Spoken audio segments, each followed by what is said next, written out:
Hi, welcome to the deck tech video from Stage 86.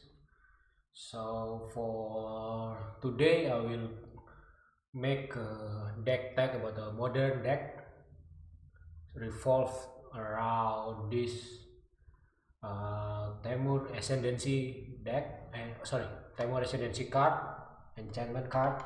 So as you see, the effect is quite interesting. Creature you control have haste. Whenever a creature with power 4 or greater enter the battlefield under your control, you may draw a card. So maybe as you will notice already, the the criteria is power 4 or greater, so all of our creatures will be revolved around power 4 or greater. This one will be less budgety than the previous one, Demonic Rising. This one last time I checked is around 55 ticks. It's quite expensive. It's not that budget, but if you are playing a 3-color deck in modern, I don't think there's any I don't think you can go too budget with the land. The price here mostly is on the land because we need, in the best scenario, we want to able to cast the Temur Ascendancy on turn 2 or turn 3. That one will be the best scenario that we have, and because we are playing 3 and because the Ascendancy requires 3 colored mana, 3 different colored mana, that's why we will need a lot of fetch lands and a lot of shock lands. So this one is quite budget because it's only 55 ticks, and I only put some shock lands. But if you can go a full shock lands, then in theory it will be a better addition. Okay, so let's get on to the land first. I have 23 lands. Okay, I have breeding pool, 2 of breeding pool. I have basic forest.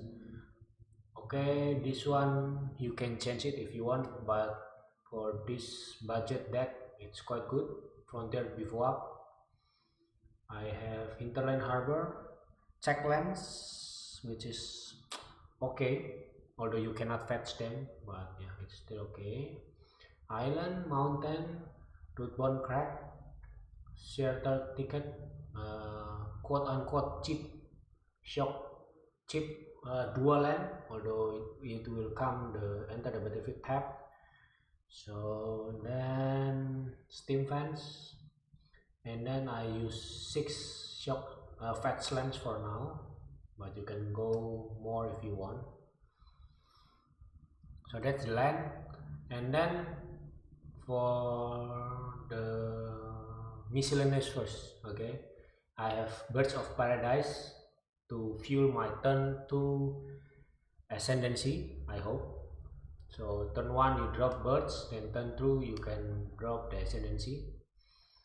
Okay, lightning bolts to kill your opponent's creatures, especially those early creatures, mana dogs maybe, and then mana leaks to counter your opponent enchantment removal or even the mass destruction spells. So this is the only miscellaneous. Okay, then let's get on to the creatures. For the 2 CMC creatures we have Exemplar of Strength. Okay, first thing to notice is, as you can see, Exemplar will enter the battlefield as 4/4 creature, so it will trigger the Ascendancy.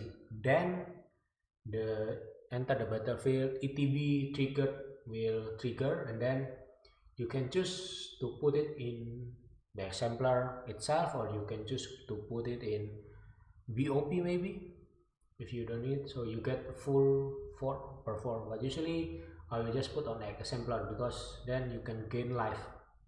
You see the second attack trigger, you can gain life from there. Okay, then you have Frostwalker 4/1 for our need. This one is the best, not the best, but quite okay, although it easily gets sacked.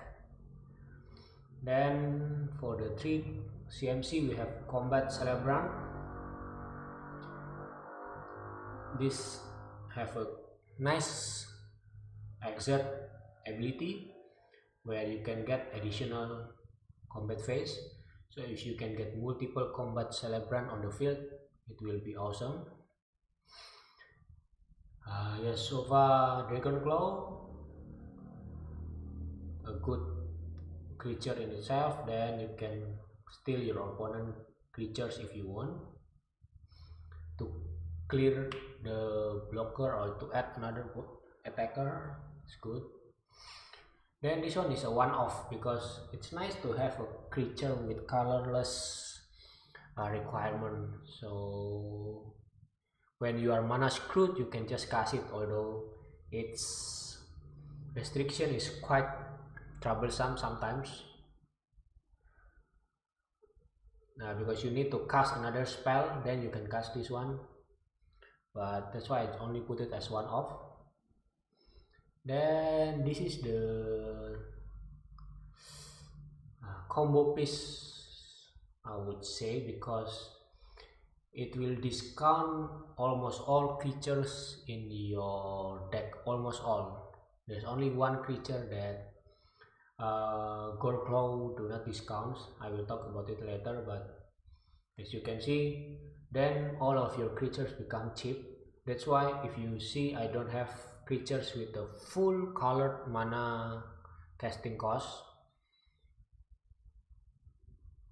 because I will want to take advantage of the discount. So for example, then I can get Combat Celebrant for 1 red mana only, which is quite good. Not quite good, so good. And then the second ability also is great because all your creature when they attack, when Gold Claw attack, then all your creature will get +1/+1 and trample. So there is no such thing as jump block because you can get the trample damage. Okay. And then this is the only creature that do not get pumped by, do not get discount by Gold Claw, but I need to put in because it's very strong. In normal cases, I will get a 4 CMC for a 5/5 Vigilance Trample. With BOP out, I can get a 6/6 Vigilant Trample because I need to have 4 color to cast it to get the 4 counter. So this is the only thing that do not get discount by the Gold Claw, but it's a very good one. That's why I still need to put it in. Okay, that's the main deck. For the sideboard, I think it's quite standard. Ravenous Trap for Dredge and any other graveyard matters deck, mostly Dredge. Radiant Flames for go white decks. I don't know, maybe Soul Sisters, Monor, Burn, or something like that. I can cast it for 3 color.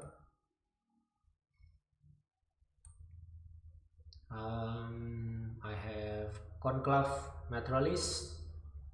If I am playing against any decks that needs their pieces, main pieces is artifact or enchantments. Then Creeping Corrosion in case I am against affinity deck. And then Relic, extra Relic for the any graveyard deck. And then Damping Spear for Tron, or maybe Burn, even Burn, I think, because now they cannot empty their hand as soon as possible. Okay, so that's the main deck. I will give the full deck list below and the link to the goldfish so you can see the price. So okay, let's get on to the first match.